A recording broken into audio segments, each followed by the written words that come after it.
आमच्या विचारांमध्ये जर देवाला स्थान नसेल, तर आमच्या जीवनात सहजरित्या कोणतेही अडखळण येऊ शकते. काय आमच्या जीवनात अडखळणं आहेत? उपासना उपासना उपासना उपासना प्रभुजी करो उपासना प्रभुजी करो उपासना उपासना उपासना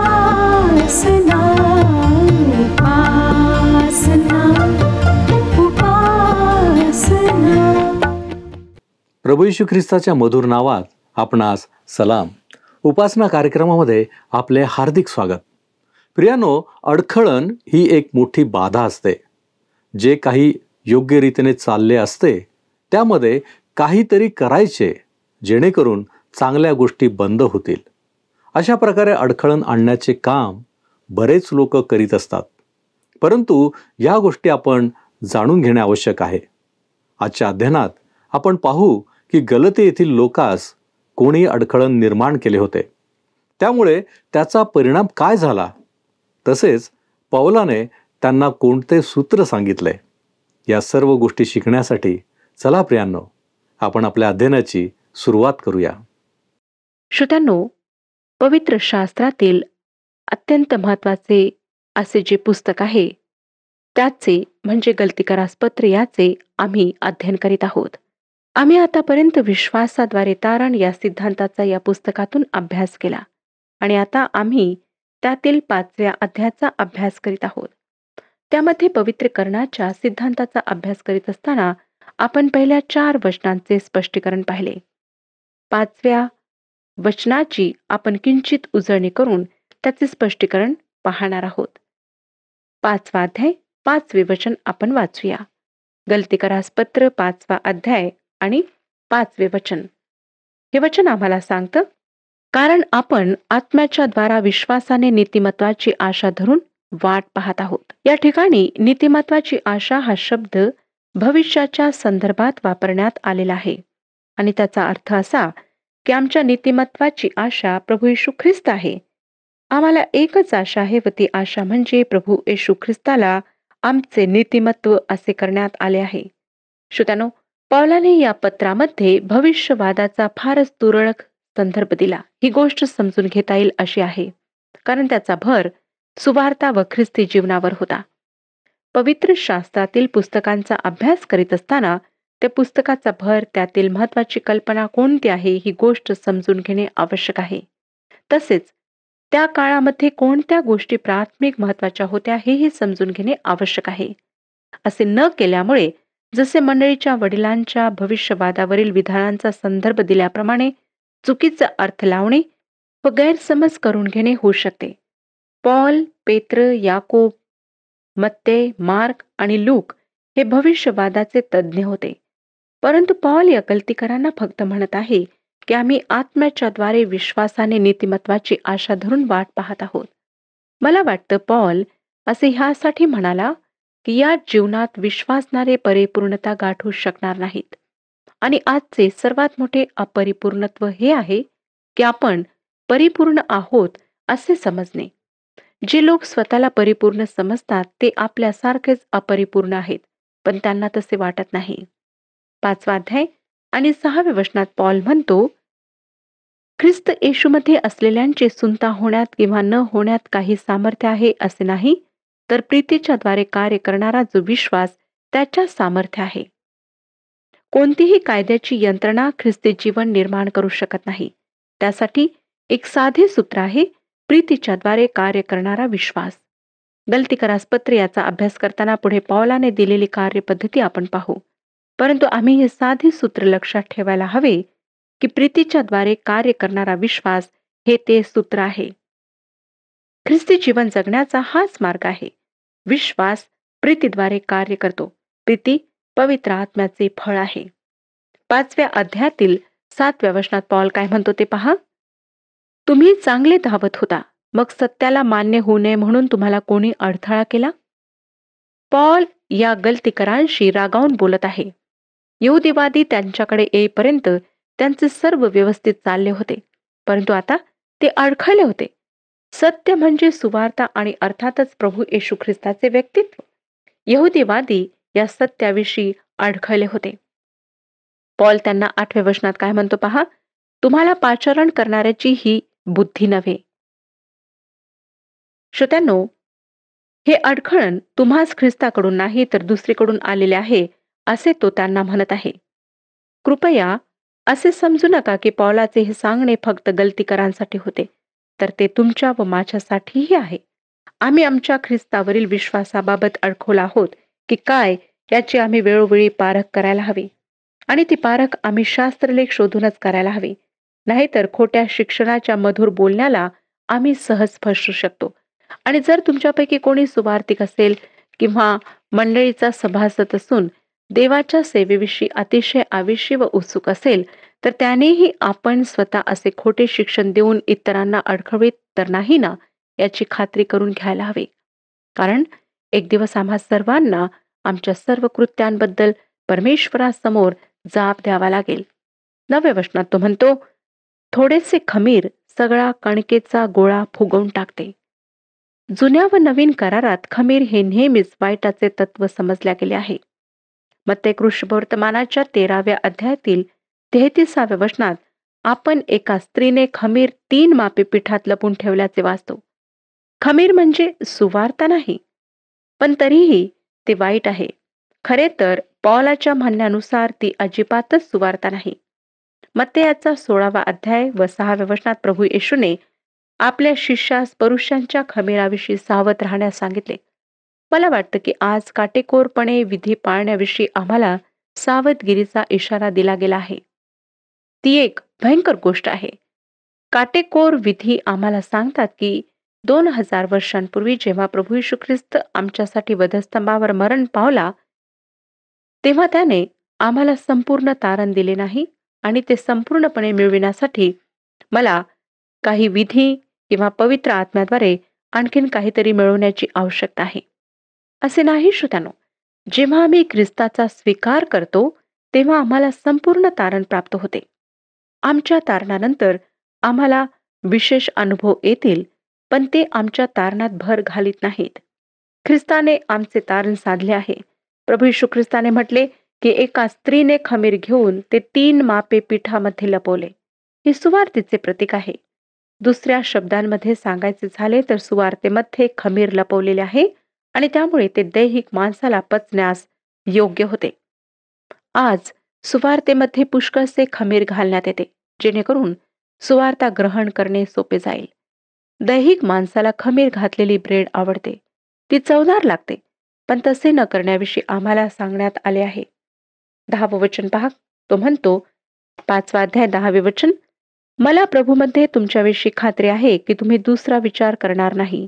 तुमच्या मनाची चलबिचल करणारा कोणी का असेना, तो दंड भोगेल.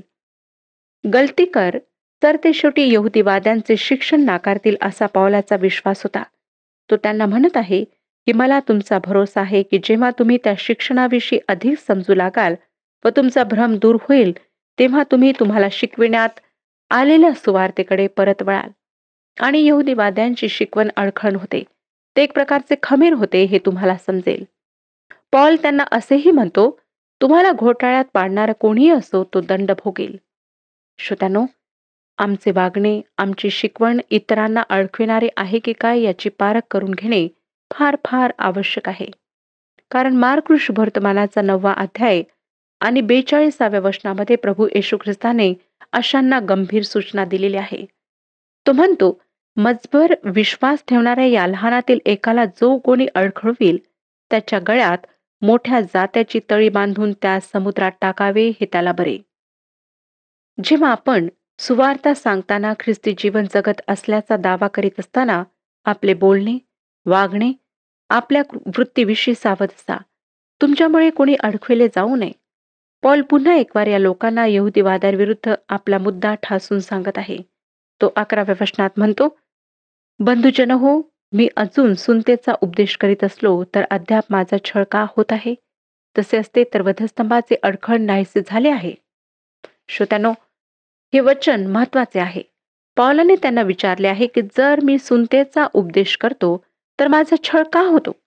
सुवार्तेमध्ये काही भर घातल्याने सुवार्ता स्वीकारण्यासाठी सोपी बनते. दैहिक माणसाला सुवार्ता स्वीकारता येत नाही. काही लोक सुवार्ता प्रसारामुळे शत्रू बनतात. पौल या गलतीकारांना विचारत आहे की जर मी सुवार्तेमध्ये काही भर घालत असलो तर माझा छळ का होतो? किंवा दुसऱ्या शब्दांमध्ये सांगायचे झाले तर मी सुवार्ता सांगतो, शुद्ध सुवार्ता सांगतो म्हणून माझा छळ होतो असे त्याला म्हणावयाचे आहे.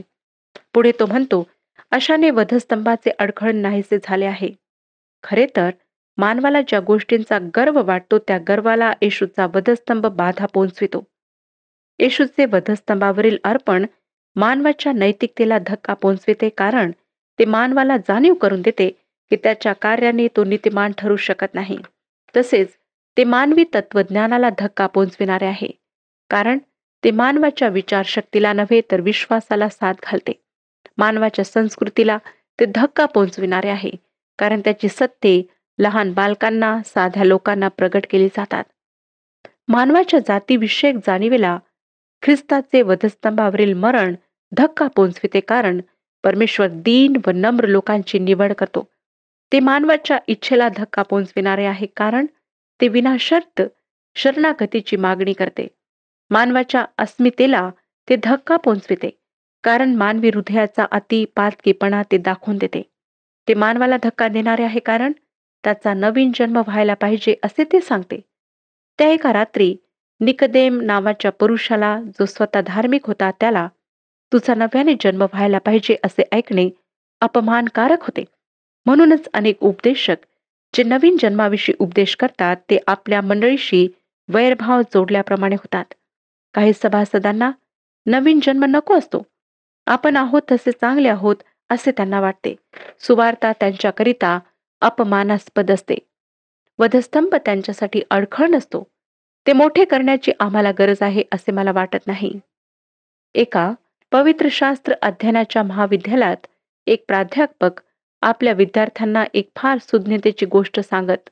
ते म्हणत, तरुण सद्गृहस्थ हो, सुवार्तेची तीव्रता कमी करू नका, ती बदलू नका, कारण त्यामध्ये वधस्तंभाचा अपमान आहे. ते तुम्ही ओळखायला पाहिजे. ते अडखळण मोठे करू नका. कधी कधी सुवार्ता सांगत असताना आम्ही ती आक्रमक प्रवृत्तीने सांगतो. त्याविषयी परमेश्वर आम्हाला क्षमा करो. बऱ्याचदा सुवार्ता सांगत असताना आवेशाच्या पोटी आम्ही वाटेल ते बोलून लोकांना अधिक दुखावतो. जेव्हा महाविद्यालयातील तरुण मुले व मुली नवीन जन्माचा अनुभव घेतात तेव्हा ख्रिस्ताविषयीच्या आवेशाने ते फार उत्साही बनतात व इतरांना सुवार्ता सांगताना ते त्यांच्याकडे तुच्छतेने पाहून व सुवार्तेची तीव्रता अकारण वाढवून सुवार्ता सांगतात. पण असे केल्याने लोक ख्रिस्ताकडे आकर्षित होण्याऐवजी त्याच्यापासून दूर जाण्याची शक्यता असते. तसेच या नवीन जन्म पावलेल्यांच्या जीवनात पवित्रीकरणाची नुकतीच सुरुवात झाल्याने त्यांचे जीवन सुवार्तेशी हवे तसे सुसंगत नसते. श्रोत्यानो, सुवार्तेचा प्रभाव वाढविण्यासाठी कशाचीही भर घालण्याची आवश्यकता नाही. एका मंडळीत एका नवीन जन्म झालेल्या अधिकारावर असलेल्या व्यक्तीने सुवार्तेमुळे एका कुटुंबाशी वैर निर्माण करून घेतले.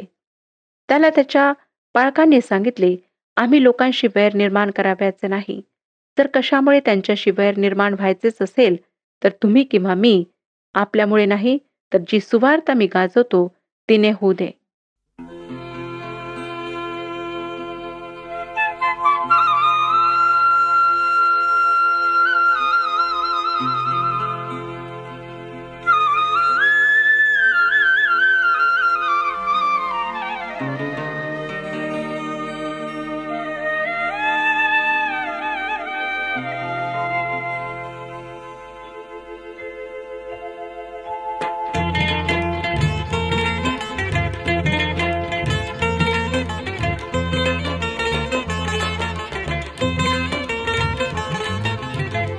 हरलो हरलो मी प्रभु देवा, कैसी घडे तव सेवा. हरलो हरलो मी प्रभु देवा, कैसी घडे तव सेवा. कैसी घड़े तव सेवा, कैसी घड़े तव सेवा। हर लो मी प्रभु देवा, कैसी घड़े तव सेवा।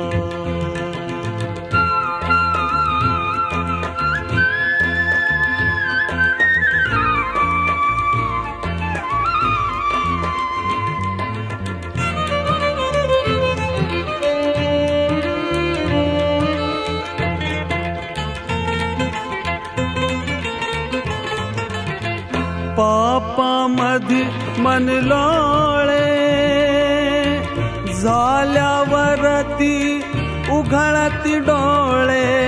दृढ निश्चय मी केले, परिते समयी व्यर्थची गेले। हरलो मी प्रभु देवा, कैसी करूं तव सेवा।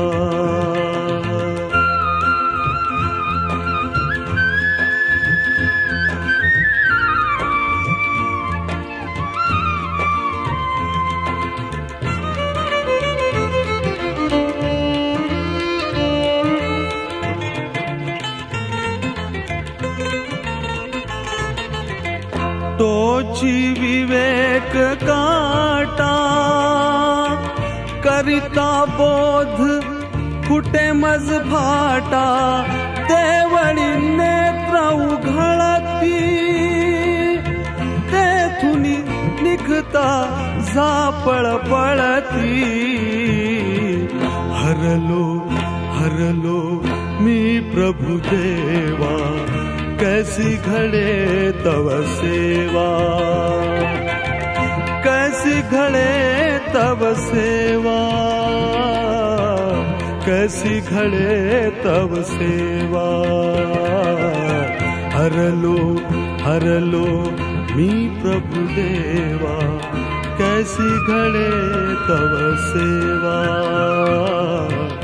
कैसी घड़े तव सेवा, कैसी घड़े तव सेवा।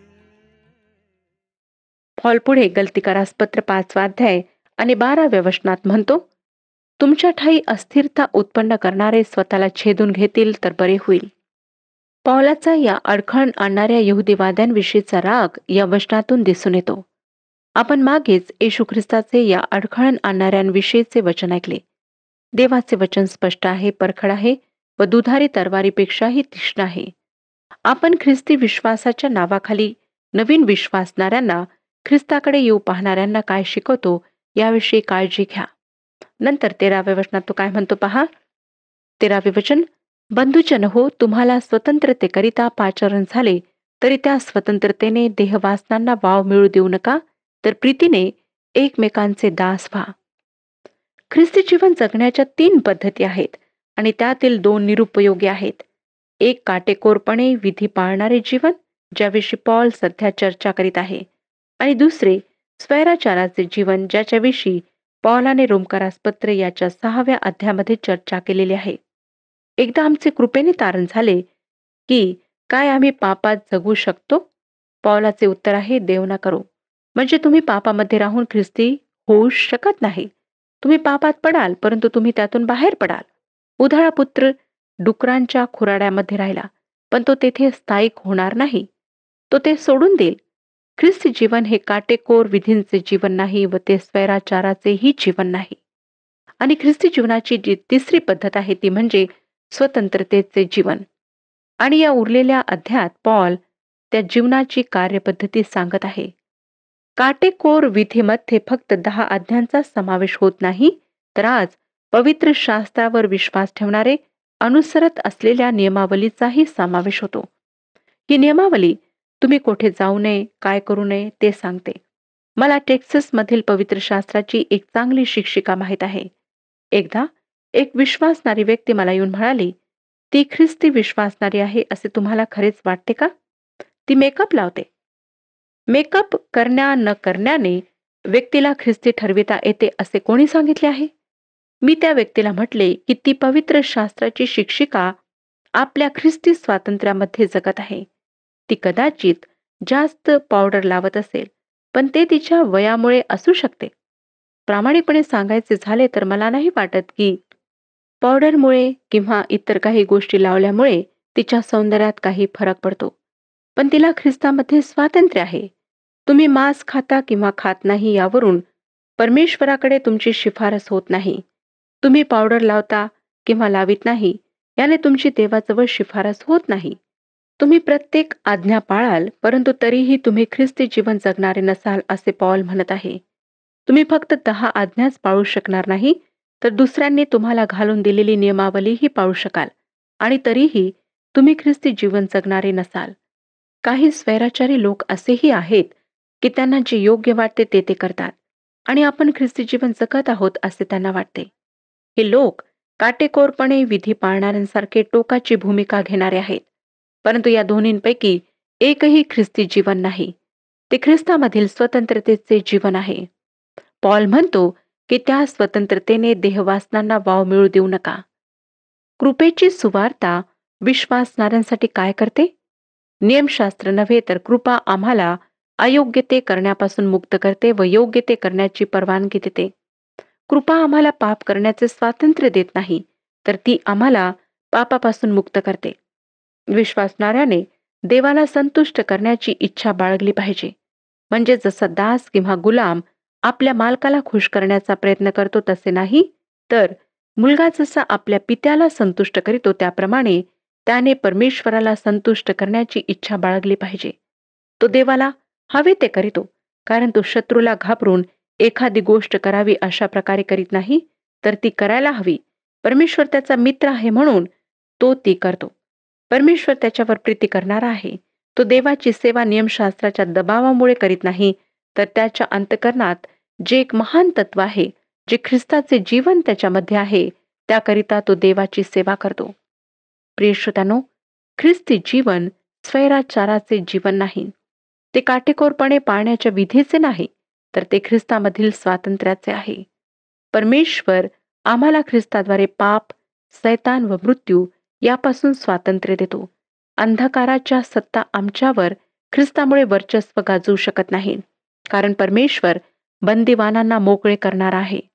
जर तुम्ही एखाद्या पापाच्या बंधनात आहात, तर प्रभू देवाकडे ख्रिस्ताद्वारे प्रार्थना करा. तो तुम्हाला त्या दास्यातून नक्कीच मुक्त करेल. होऊ शकतं की अद्यापही आपण खऱ्या अंतःकरणाने प्रार्थना केलेली नाही.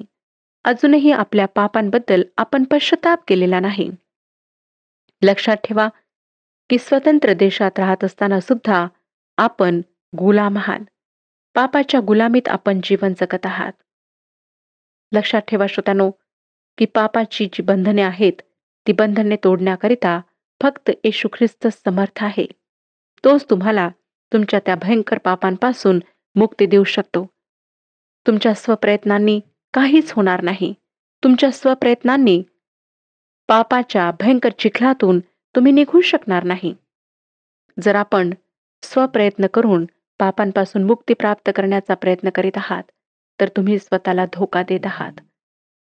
वधस्तंभावर ख्रिस्ताने जे रक्त सांडवले, त्या रक्तामध्ये तुमच्या पापांना धुण्याचे सामर्थ्य आहे. म्हणून श्रोत्यानो, वेळ गमावू नका. आजच ख्रिस्ताजवळ या. तो तुमची वाट पाहत आहे. 2000 वर्षांपूर्वी त्याने जे कार्य वधस्तंभावर पूर्ण केले, त्यामध्ये अधिक काही करण्याची आपणाला गरज नाही. फक्त गरज आहे तर त्याच्यावर विश्वास ठेवण्याची. त्यांनी जे कार्य केलं त्यावर विश्वास ठेवण्याची. आज सुद्धा तुमच्याजवळ संधी आहे. माहित नाही श्रोत्यानो की आम्ही ह्या जगातून कधी जाऊ, कधी मृत्यू आम्हाला आलिंगन देईल. परंतु त्यापूर्वी जर आम्ही आमच्या पापांबद्दल पश्चाताप करू, ख्रिस्ताला तारणारा म्हणून स्वीकारू, तर मृत्यूनंतरचे प्रत्येकाचे जीवन स्वर्गामध्ये व्यतीत होईल. परंतु आम्ही जर पापांबद्दल पश्चाताप करणार नाही, पापांबद्दल क्षमा मागणार नाही, तर एक वेळ अशी येईल की आम्हाला नरकामध्ये जीवन व्यतीत करावे लागेल. काय तुम्ही स्वतःच्या आत्म्याबद्दल विचार केला आहे? मृत्यूनंतरचे तुमचे जीवन कुठे व्यतीत होणार आहे? काय ह्याबद्दल आपण गंभीरपणे विचार केलेला आहे? जर नाही, तर आज विचार करा. झोपण्यापूर्वी स्वतःच्या जीवनावर एक दृष्टी टाका. तुम्ही कशा प्रकारचे जीवन जगत आहात? तुम्ही दारू पिऊन मस्त होता, किंवा तुम्ही आपल्या पत्नीशी विश्वासघात केलेला आहे, किंवा एखाद्या पत्नीने पतीशी विश्वासघात केला आहे? तुम्ही अनेक प्रकारच्या पापामध्ये व्यस्त असता, खोटे बोलता, चोरी करता, दुसऱ्यांना धोका देता, दुसऱ्यांची निंदा करता, वाटेल त्या भयंकर गोष्टी आपण करीत आहात. तर श्रोत्यानो, आज संधी आहे की आपण पश्चाताप करावा. तुम्ही अधिक दिवस स्वतःला धोका देऊ शकणार नाही. लक्षात ठेवा की तुमच्या जीवनातील प्रत्येक गोष्ट परमेश्वराला ठाऊक आहे. त्याची दृष्टी तुमच्यावर आहे. म्हणून आजच पश्चाताप करा. तरुण भावांनो, मला माहित नाही तुमचे जीवन कसे आहे. तुम्ही बाहेर जाऊन आपल्या आई वडिलांपासून लपून छपून काय करीत असता हे तुम्हाला माहीत आहे. कदाचित तुम्ही वाईट संगतीत फसलेले आहात. नशेचे पदार्थ तुम्ही खाता. तुम्ही वाटेल त्या प्रकारे आपल्या जीवनाचा उपयोग करून घेत आहात, शरीराचा उपयोग करून घेत आहात. सैतानाने पूर्णपणे तुमच्या जीवनावर वर्चस्व स्थापित केलेले आहे. परंतु प्रभू येशू ख्रिस्त तुम्हाला स्वतंत्र करू इच्छितो. तो तुम्हाला पापाच्या भयंकर बंधनातून सोडू इच्छितो. म्हणून आजच त्याच्याजवळ या. आज रात्री झोपण्यापूर्वी आपल्या पापांबद्दल पश्चाताप करा. ख्रिस्ताला आपले जीवन समर्पित करा. प्रभू परमेश्वर आपणातील प्रत्येकाला आशीर्वाद देव. हा कार्यक्रम आपणास आवडला काय? आता आम्हाला एक मिस कॉल करा आणि आपण पुढील विजेता होऊ शकता.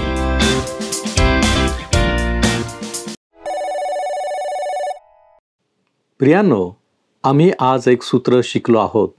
ते म्हणजे प्रीतीच्या द्वारे कार्य करणारा विश्वास आमच्यामध्ये असावा. कारण ख्रिस्ती जीवन स्वैराचाराचे नाही, तर ते ख्रिस्तामधील स्वातंत्र्याचे आहे. प्रियानो, आम्ही हे देखील पाहिले की यहुदीवाद गलतीकरास अडखळविण्यास कारण झाला. आज आमच्यामध्ये अशा प्रकारचे कोणते अडखळण आहे काय? आम्ही देहवासनांमध्ये अडकतो काय? प्रियांनो, विचार करा आणि विश्वासाने आणि ख्रिस्तामध्ये मिळणाऱ्या स्वातंत्र्याने जगण्याचा प्रयत्न करा. आपण प्रार्थना करू. आमच्यावरती प्रीती करणाऱ्या आमच्या महान प्रेमळ परमेश्वरा, आम्ही तुझ्या नावाला धन्यवाद देतो, तुझी स्तुती करतो, तुझे आभार मानतो. यावेळेस आम्हाला तुझ्या चरणांपाशी तू एकत्रित केलेला आहेस. आजही बापा, तू आम्हाला जे शिकवलंस, देव प्रीती आहे. होय प्रभूजी, आणि म्हणूनच बापा आम्ही त्या प्रीतीमध्ये राहावं. आमच्या जीवनामध्ये बापा आम्ही एकमेकांवरती प्रीती करीत राहावी. आणि परमेश्वर दे बापा, तुझ्या वचनांप्रमाणे सर्व गोष्टी करण्यासाठी आम्ही सिद्ध असावं.